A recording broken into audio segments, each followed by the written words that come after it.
ស្ដីអ្នកទាំងអស់គ្នាជួបខ្ញុំបាទទៀតហើយឌីណា Food Table បាទនេះខាងមុននេះខ្ញុំបាន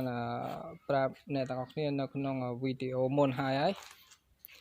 ដែលវីដេអូមុនហ្នឹងគឺខ្ញុំបានឲ្យមើលកន្លែងដែល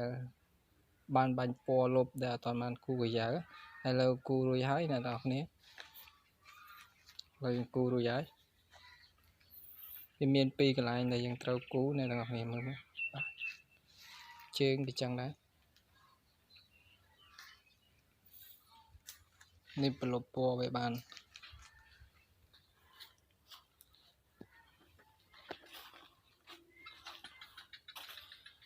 អ្នកដែលបានទស្សនាវីដេអូនេះពិតជាបានឃើញនៅកន្លែងខ្ញុំគូហើយ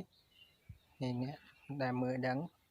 អាច comment បាននៅខាងក្រោមវីដេអូហ្នឹង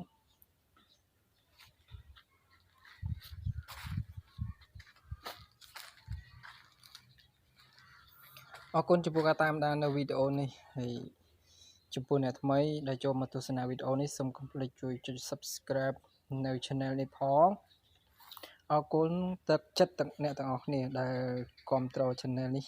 ជម្រាបលាជួបគ្នានៅវីដេអូក្រោយៗទៀត